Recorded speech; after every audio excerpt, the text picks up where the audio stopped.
Hello friends, जय माता दी। कैसे हैं आप सब दोस्तों। तुलसी विवाह है कार्तिक माह के शुक्ल पक्ष एकादशी से लेकर द्वादशी तक किया जाता है और इस दिन देव उठनी एकादशी के दिन व्रत भी धारण करके अगले दिन जाकर के तुलसी विवाह संपन्न कराते हैं।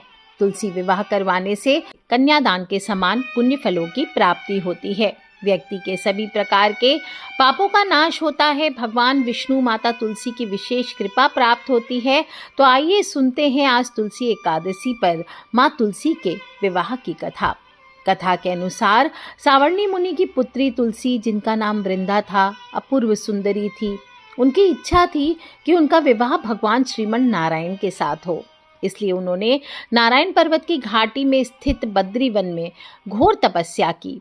दीर्घ काल तक तपस्या करने के उपरांत ब्रह्मा जी ने प्रसन्न होकर दर्शन दिया और फिर वर मांगने को कहा।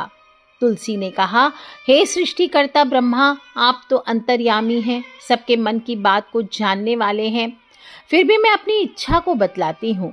मैं चाहती हूँ कि भगवान श्री हरि नारायण मुझे पति के रूप में प्राप्त हो। ब्रह्मा जी ने कहा, तथास्तु, तुम्हारा अभीष्ट तुम्हें अवश्य प्राप्त होगा। ये तो अपने पूर्व जन्म में किसी अपराध के कारण तुम्हें श्राप मिला है।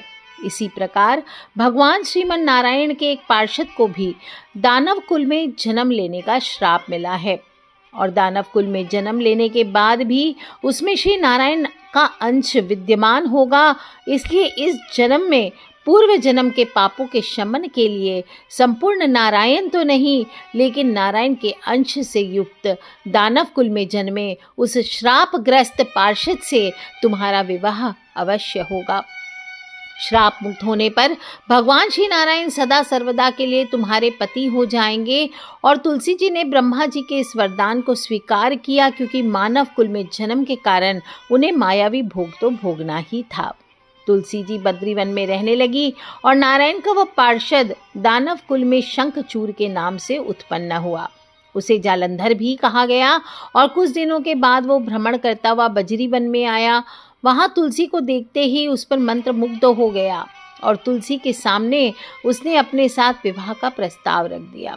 इतने में ही वहां ब्रह्मा जी आ गए और तुलसी से कहा कि हे तुलसी, शंखचूड़ को देखो, कैसा देव उपम इसका रूप है। दानव कुल में जन्म लेने के बाद भी लगता है जैसे इसके शरीर में श्री नारायण का वास हो गया है। तुम प्रस्ताव को सहर्ष स्वीकार कर लो। और तुलसी को लगा कि उसकी तपस्या पूर्ण हो गई, उसे इच्छित फल प्राप्त हुआ है।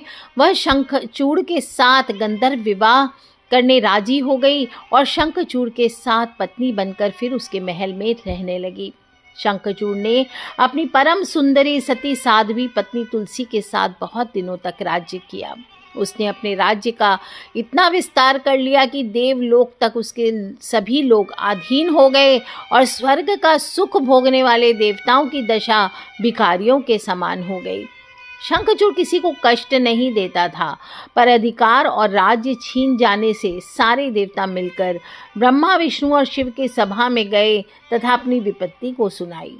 ब्रह्मा जी ने कहा, तुलसी परम साध्वी है, उसका विवाह शंखचूड़ से मैंने ही कराया था। शंखचूड़ को तब तक नहीं हराया जा सकता जब तक कि तुलसी सतीत्व का पालन कर रही हो। विष्णु भगवान ने कहा, शंखचूड़ पूर्व जन्म में मेरा पार्षद था और शाप के कारण ही उसे दैत्य कुल में जन्म लेना पड़ा है। इस जन्म में भी मेरा ही अंश उसमें व्याप्त है। साथ ही वृंदा के प्रतिव्रत धर्म से वह अजय है। फिर देवताओं की सहमति से भगवान शिव ने शंखचूड़ के पास संदेश भेजा कि या तो वह देवताओं का राज्य लौटा दे या फिर उनसे युद्ध करे। शंखचूड़ शंकर भगवान के पास पहुंचा। उसने कहा, हे देवादिदेव, आपके लिए देवताओं का पक्ष लेना उचित नहीं है। राज्य बढ़ाना हर राजा का कर्तव्य है। मैं किसी को दुखी नहीं कर रहा हूँ। देवताओं से कहिए कि वे मेरी प्रजा होकर के रहे। मैंने ऐसा कोई भी अपराध नहीं किया है। मेरा और आपका युद्ध शोभा नहीं देता है, क्योंकि अगर आप हार गए तो बड़ी लज्जा की बात होगी और मैं हार गया तो आपकी कीर्ति बहुत अधिक बढ़ेगी। और भगवान शंकर हंसकर बोले, वे तो सब रहस्य समझते थे। तुलसी और शंखचूड़ के पूर्व जन्म के श्राप की अवधि लगभग पूरी हो चुकी थी।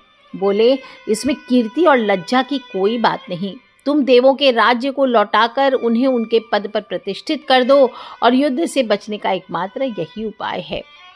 शंखचूड़ ने कहा, मैंने युद्ध के बल से देवलोक जीता है, कोई भी उससे युद्ध के द्वारा ही वापस ले सकता है और यही मेरा अंतिम उत्तर है और मैं जा रहा हूँ। ऐसा कहकर शंखचूड़ वहां से चला गया। उसने अपनी पत्नी तुलसी को सारी बात भी बताई और कहा, कर्म भोग सब काल सूत्र में बंधा है। जीवन में हर्ष, शोक, भय, सुख और दुख, मंगल अमंगल काल के ही अधीन हैं और हम तो केवल निमित्त मात्र हैं।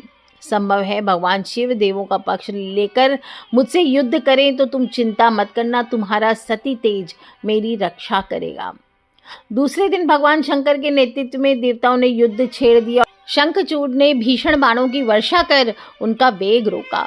उसके प्रहार से देवता डगमगाने लगे। उसने दानवी शक्तियों का प्रयोग कर मायावी युद्ध प्रारंभ कर दिया और युद्ध स्थल पर वह किसी को दिखाई नहीं देता थे। अस्त्र शस्त्र प्रहार करके देवों को घायल कर रहे थे। देवता अपने अस्त्र चलाएं भी तो किस पर चलाएं, कोई शत्रु सामने दिखता ही नहीं था। कई दिनों तक इस तरह भयंकर युद्ध होता रहा। शंखचूड़ पराजित नहीं हुआ। तब शिवजी ने विष्णु भगवान से कहा, हे विष्णु, कुछ उपाय करो, अन्यथा मेरा तो सारा यश मिट्टी में मिल जाएगा। तब विष्णु भगवान ने सोचा, बल से शंखचूड़ को हराया नहीं जा सकता, इसलिए छल का ही सहारा लेना होगा। और उन्होंने तुरंत अपना स्वरूप शंखचूड़ जैसा बनाया और अस्त्र शस्त्र से सुसज्जित होकर वृंदा के पास गए। बोले, हे प्रिय, मैं युद्ध जीत गया हूँ। सारे देवता भगवान शंकर समेत हार गए हैं। इस खुशी में आओ, मैं तुम्हें अंग से लगाता हूँ। पति को प्रत्यक्ष इतने दिनों बाद खड़ा देखकर तथा विजय का समाचार सुनकर वह दौड़कर मायावी शंखचूड़ के गले से लिपट गई और इस प्रकार पति पत्नी दोनों ने आलिंगन कर खूब खुशियां मनाई। पर पुरुष के साथ इस प्रकार के व्यवहार से उसका सारा का सारा सतीत्व तेज नष्ट हो गया। उसके सती तेज नष्ट होते ही शंखचूड़ की कवच के रूप में जो रक्षा कर रहा था वह कवच टूट गया और शंखचूड़ शक्तिहीन हो गया। ये जानते ही भगवान शंकर ने अपने त्रिशूल से उस पर प्रहार किया और फिर शंखचूड़ को मार गिराया। शंखचूड़ के मरने को जानकर भगवान विष्णु अपने असली रूप में आए और सामने अपने पति शंखचूड़ के स्थान पर भगवान विष्णु को खड़ा हुआ देखकर तुलसी बहुत विस्मित हुई। उसको पता लग गया कि वह स्वयं नारायण ने उसके साथ छल किया है और क्रोध में आकर उसने श्राप दे दिया, एक सती स्त्री का सतीत्व भंग करने के अपराध में मैं तुम्हें हृदयहीन पत्थर होने का श्राप देती हूँ। विष्णु भगवान ने वृंदा के श्राप को शिरोधार्य कर कहा, हे देवी, तुम्हारे तथा शंखचूड़ के कल्याण के लिए ही मुझे ऐसा करना पड़ा है।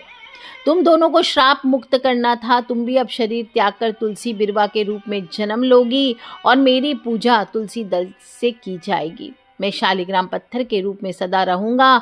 मेरे शीश पर तुम आदर से विराजमान होगी। तुम्हारे पति की हड्डियों के चूर्ण से शंख की उत्पत्ति होगी और उस शंख की ध्वनि से देवताओं तथा मेरी पूजा आराधना होगी। जहाँ जहाँ शंख ध्वनि होगी वहाँ वहाँ मंगलमय मैं विराजमान रहूंगा।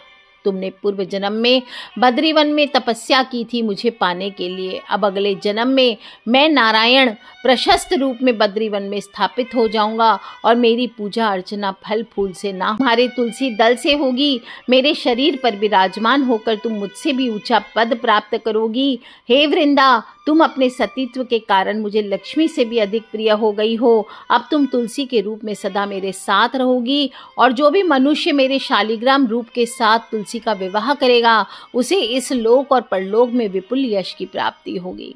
जिस घर में तुलसी होती है वहां पर यम के दूत भी असमय नहीं आ सकते हैं और गंगा व नर्मदा के जल में स्नान तथा तुलसी का पूजन एकदम बराबर माना गया है। चाहे मनुष्य कितना भी पापी क्यों ना हो, मृत्यु के समय जिसके प्राण मंजरी रहित तुलसी और गंगा जल मुख में रखकर निकल जाते हैं वो पापों से मुक्त होकर बैकुंठ धाम को प्राप्त करता है। जो मनुष्य तुलसी और आंवला की छाया में अपने पितरों का श्राद्ध करता है उसके पितर मोक्ष को प्राप्त करते हैं। प्रकार जो भी भक्त सच्ची श्रद्धा से कार्तिक के महीने में तुलसी विवाह शालिग्राम जी के साथ संपन्न कराते हैं उनके सभी प्रकार के मनोरथ पूर्ण सिद्ध होते हैं और इस कथा को सुनने सुनाने वाले की सभी मनोकामनाएं अवश्य पूर्ण होती है। उसके घर धन वर्षा होती है। आप सभी को सुनाया है तुलसी विवाह की कथा, तो आप भी सुने और अपने फ्रेंड्स, फैमिली, मम्मी पापा, भाई बहन, बच्चे सभी लोगों से इसे बांटते रहा करें, क्योंकि हमें नहीं पता कब कौन सा उपाय किसकी लाइफ बदल दे। तो बोलिए सच्ची दरबार की जय, तुलसी मैया की जय, भगवान विष्णु शालिग्राम जी की जय, सभी देवी देवताओं की। बोलिए हर हर हर महादेव शंभो। जय माता दी, बम बम भोलेनाथ की।